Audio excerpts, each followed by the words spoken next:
Good morning class. BSc part third paper first mammalian neuro endocrinology की class चल रही है हमारी। हम अभी तक बात कर चुके हैं थायराइड पैराथायराइड ग्लैंड्स तक के बारे में हम डिस्कस कर चुके हैं अच्छे से। आज हम एक नया टॉपिक स्टार्ट करें, that is thymus gland. Thymus gland भी अंतरस्रावी ग्रंथियों की तरह यानी हमारे न्यूरो एंडोक्राइन सिस्टम की तरह ही काम करती है। तो आज का हमारा टॉपिक क्या हो जाता है, दैट इज थाइमस ग्लैंड।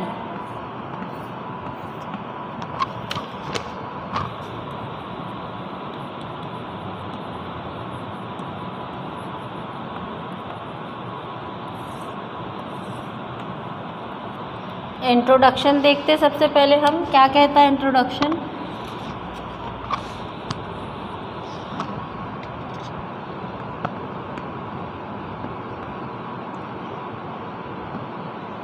ये प्राइमरी लिम्फॉइड ऑर्गन होते हैं, primary lymphoid organ.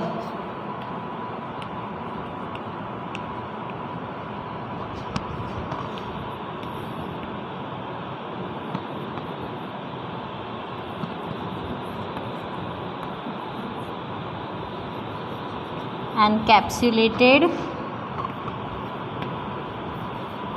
soft and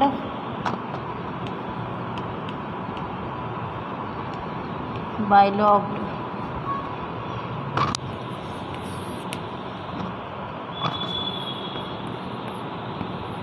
side कौन सी होती है, side superior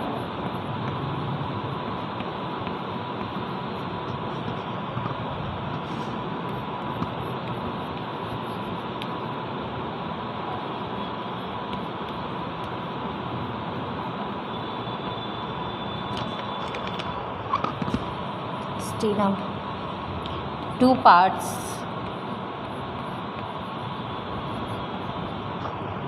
Two parts are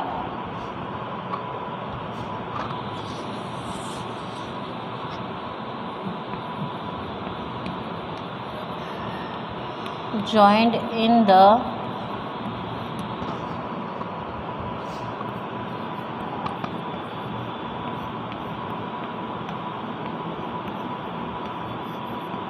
midline by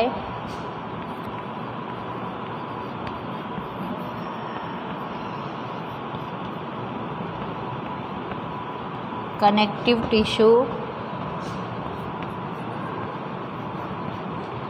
that merge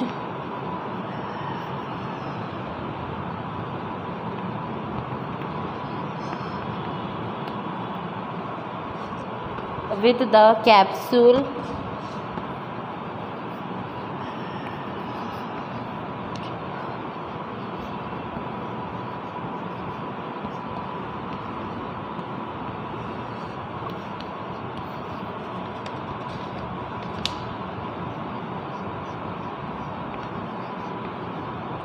capsules में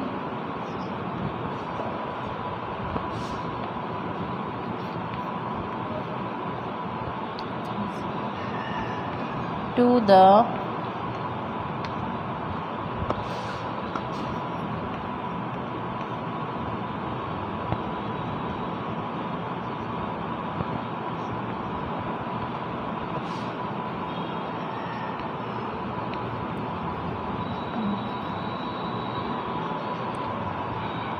प्रीकार्डियम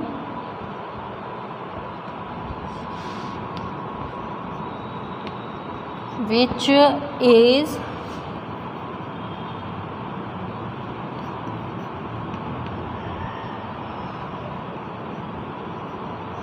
thinner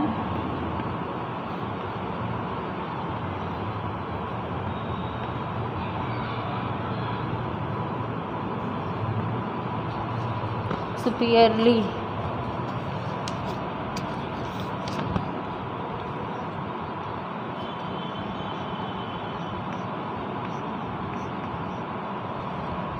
visible on CT and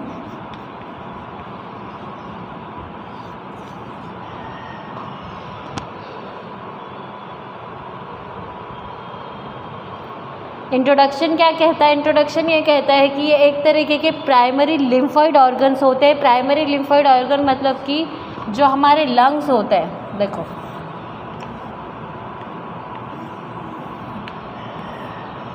यहाँ पर ये ऐसा, ये हमारा यहाँ पर ऐसे टाइप के स्ट्रक्चर में हमारे ट्रैकिया के पास में लिम्फ ऑर्गन जो होते हैं वहाँ होता है ये थाइमस ग्लैंड। इसका स्ट्रक्चर देखें तो ये कुछ ऐसे जैसे वॉल होती ना, ऐसे वॉल टाइप के स्ट्रक्चर में इनका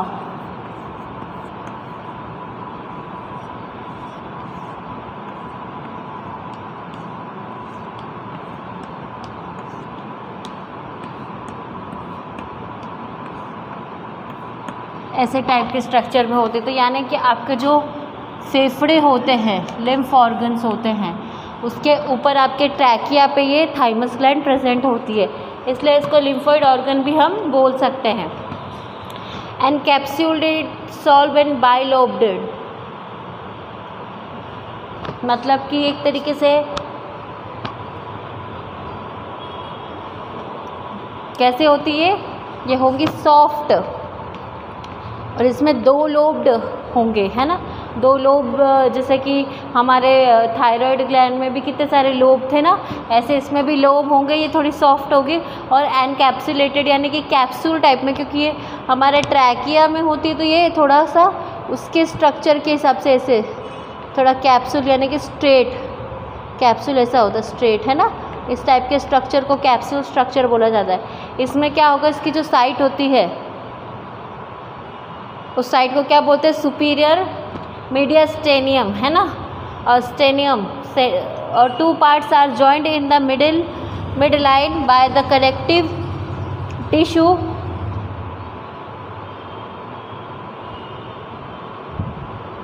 that merge with the capsule of each lobe, that merge with the capsule of each lobe. तो ये क्या कहते हैं, कनेक्टिव, ये क्या होते हैं एक तरीके से कनेक्टिव टिश्यूज़ होते हैं। तो ये कनेक्टिव टिश्यूज़ क्या करते हैं, इनको मिड लाइन पार्ट में क्या करते हैं, इनको जॉइंट करते हैं। कैप्सूल्स में adhered to the fibrous pericardium which is thinner superiorly. तो जो कैप्सूल टाइप का स्ट्रक्चर है वो क्या होता है कि फिब्रस पेरिकार्डियम बोलते हैं, जो कि बहुत ज़्यादा क्या होता है, थोड़ा पतला होता है और जो कि हमें कहाँ से दिखता है, विजिबल होता है। ये किसमें, हम जब सीटी स्कैन या MRI करते हैं तो हमको ये देखने को मिलता है।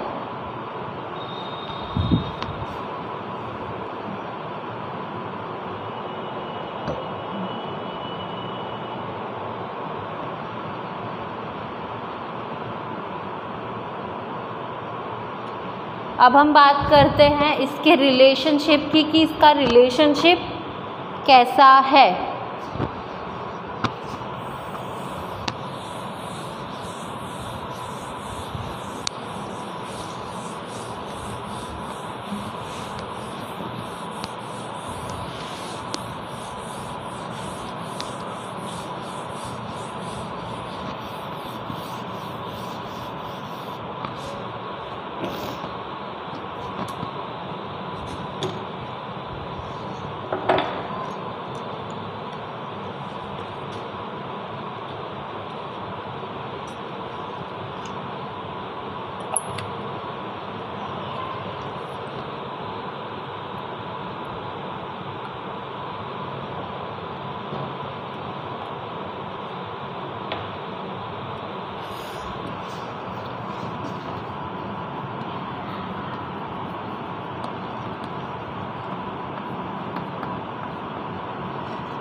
persistent thymic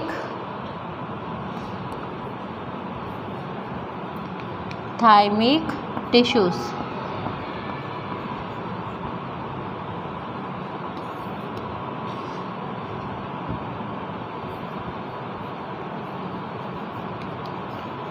Greater part of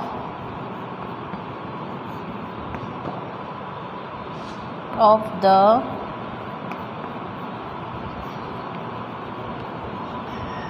thymus lies in the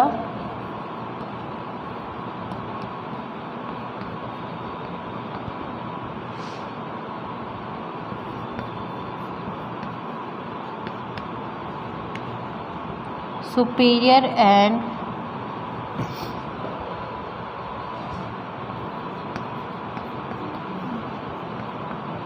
anterior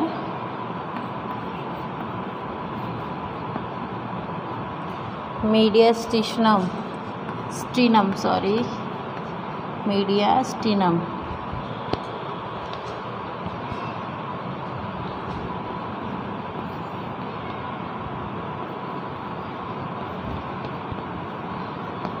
Inferior aspect of the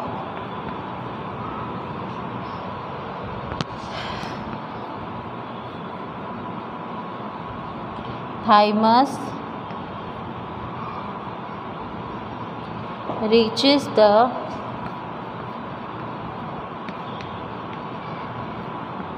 level of the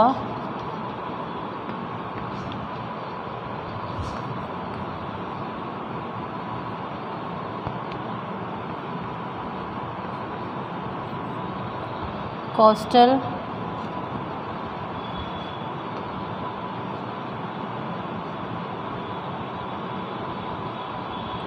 cartilage.